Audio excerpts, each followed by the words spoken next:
Now, this video is going to be different from all the gauntlets I've done these past few weeks, but that's because it's not a gauntlet this time. It's a single fight that I teased at the end of the DEKU vs JJK video. Sacred swing! But that's going to be for another video. Well, that time is now, people, so watch till the end and let me cook. In this video, I'll be putting Izuku Midoriya against the Divine General of the 10 Shadows, MAHORAGA. But to make things a bit more fair on both sides, since I'm using Deku from the manga at his absolute strongest, I also want to use the strongest version of MAHORAGA, which would be the one that Sukuna summoned in his fight against Gojo. So all the abilities that he displayed in that fight, he'll have access to them in his battle with Deku. Also, spoiler warnings for both series. That being said, if you guys are ready to see some real epic and badass fights, then make sure to subscribe and hit that bell while you're down there. And without any further ado, let's get straight into this.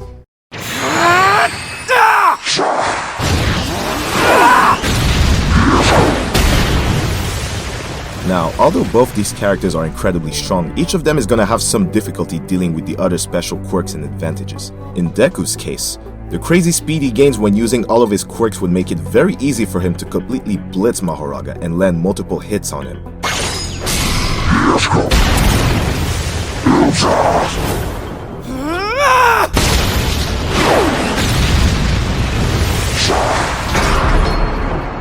But that also works against him since it feeds into MAHORAGA's adaptability. Although he would have some trouble catching Deku with his own blows, depending on what MAHORAGA adapts to could be the game changer for this fight.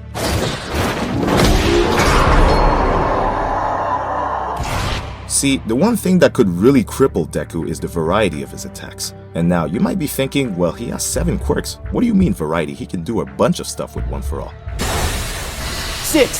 Smoke screen! And yeah, he definitely can. But when it comes to the main ways he deals damage to his opponents and finishes them off, it's usually just his smashes. 5th! Black Whip!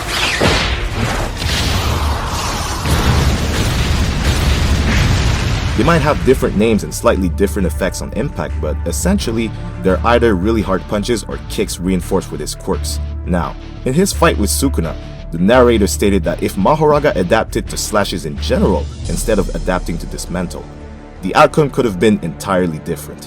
Which is pretty crazy to think about since it tells us that he can adapt to way more broader concepts, just like he did against Gojo's Infinity, although it did take multiple spins from the wheel to fully grasp it. Which brings me to this. If MAHORAGA at some point manages to fully adapt to punches and kicks in general, Deku would be in some deep shit from that point. Not only that, but the main advantage that Deku simply doesn't have against a lot of top tier JJK characters is the ability to regenerate. And like I stated at the start of the video, this MAHORAGA is the one summoned by Sukuna, meaning he would be able to send slashes the exact same way like the one that cut off Gojo's arm. So on the off chance that MAHORAGA is able to maim Deku, what? That limb would be gone for good.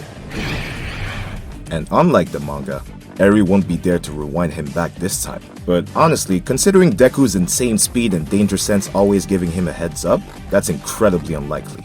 We've seen him multiple times in the second movie dodging Nine's finger lasers with ease, and if you're questioning whether the My Hero movies are even canon in the first place, well, they are. We see all the main characters from each movie pop up in season 7 of the anime, so there's no doubt about it. All the movies are definitely canon. The second user's quirk.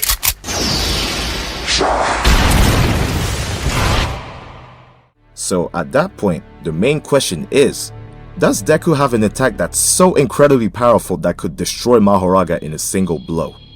Yes. The answer is yes, people. And I know you guys are already typing Glazer in the comments, and you know what? You might be right. But I'm sorry, this whole fight is a lot less close than I led you guys to think with these flashy animations.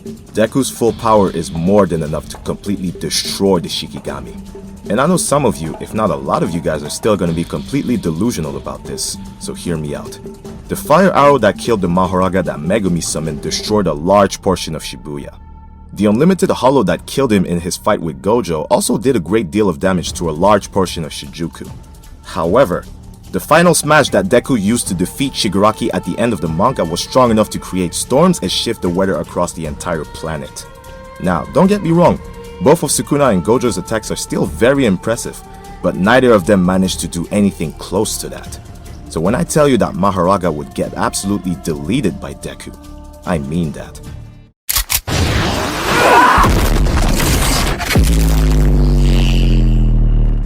Call me an MHA glazer all you want, but that's just how it is. But let me know in the comments below if you guys like these types of videos. I want to alternate between more focused fights like these and my usual gauntlets.